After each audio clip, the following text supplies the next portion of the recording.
Okay, welcome to Motown India show. The first question is, Make in India is getting very popular as a slogan and people are excited, especially in the automotive industry. How motivating is it for business leaders like you and companies like yours? Well, we have been in the country for more than 50 years with the FAG brand, which is based in Baroda. And early this year in April at the Hanover show, where Mr. Modi launched this on a very big scale with the global leaders, we had a very big presence there as well. My CEO, Klaus Rosenfeld, had a personal meeting with Mr. Modi, and he came out completely impressed with the vision that Mr. Modi has. So from a global leadership perspective all the way to India, we are extremely optimistic as well as excited about the focus that the Prime Minister is really putting on Make in India. I mean, our business is related with the industry. We operate in industry, both in the industrial segments like power, wind, mining and so on, as well as automotive. And all of that is extremely and very closely linked with the really focus on Make in India. Early in the day, in one of the sessions, Mr. Osamu Suzuki mentioned the fact that quality in India is as imperative as Make in India. You agree to that? And how imperative is that quality in today's world?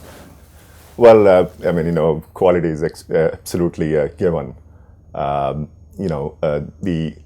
Any sort of focus on Make in India, and especially if we really want to be a global players, then quality absolutely has to be the number one priority. As we are also getting into new technologically advanced and innovative products, quality plays an extremely important role where the delivery, quality, and technology go hand in hand in meeting our customer requirement. So I think his experience that he has operating in India for more than 30 years, he has really learned that developing the industry from very infancy, where the industry didn't exist, to bring it to the volume and now make sure that produces to absolutely world-class technology and world-class quality, so that we are really able to operate on that scale and compete with the global companies. So, in my opinion, what he said was absolutely, right on the dot, that without quality, none of us will really be able to meet our expectation, our vision of truly being a global company. Yeah, but with your experience, what's the current scenario in India, in the automotive component industry, where you have the tier 1 players, the tier 2 and tier 3 down? Is it happening across, or is it just skewed towards the tier 1? Well, to some extent, I think the tier 1s have played their role by bringing in their own quality manuals, quality expectation, and working with their tier 1s. But now it's a responsibility for the tier 1s to make sure that they do the same mentorship for the tier 2s and tier 3s to ensure that the benefits of that quality revolution, benefits of that process orientation really percolate down to the every level. So within our company, for example, we start with potential supplier assessment, where we have a pretty extensive assessment of the suppliers that we are taking on board. And then through the process of development and through our relationship, we spend tremendous amount of effort through our supplier development, supplier quality, to ensure that we are able to work with the suppliers on building their capability up. And now with some of the efforts that Maruti is doing in upgrading the vendor technology, vendor quality, we are actively participating along with 20 other suppliers, working with the OEM, working with Maruti to really develop a sort of a model that tier 1s and tier 2s can take responsibility of the extended value chain. Wonderful. And Make in India has been happening ever since India got its independence. Entrepreneurs have been there working hard to make in India, but that Make in India also requires a path to be followed, where the government needs to do its bit. Is that happening? I think the really focus now has changed from that, the initial days of heavy industries and big scale, large investments into public sectors and infrastructure related projects, which happened right after independence. What has changed now is really to get to the grassroots level, really to recognize the potential that manufacturing has for the country. One, everyone is talking about creating jobs.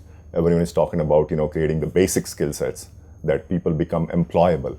Those find jobs into entry level sort of positions into manufacturing can help. So that has been a major mindset change which I see happening in the country. So from the perspective that as to what can happen in the next days, next months, next years, I really feel that the target that the country has set up for itself, going from 15% GDP contribution of manufacturing to take it to 25%, the path is going to be extremely tough. It's not easy. I mean, the kind of challenges we have of course the so-called infrastructure challenges. we have the skill gaps, we have the participation from the manufacturing sector in really bringing in the new sort of manufacturing technologies which create the large scale jobs in the country. So there will be challenges, but I think the best way for the industry and for the government is to really work together on this and co-creating this. All of this cannot be done by the government alone. Absolutely. So skill development and those kind of things, private companies can do a whole lot.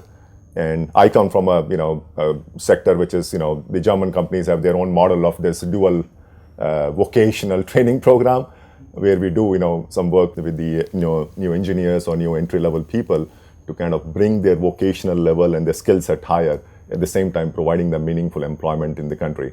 So those could be some of the models that the country can, very successfully deploy to really get ahead of this. But again, like I said, the government alone cannot do it. I'm pretty convinced that the private sector definitely has to play a very big role in it. Wonderful. Thank you so much for sparing your time, sir. We have with us the Mojo from Mahindra two-wheelers.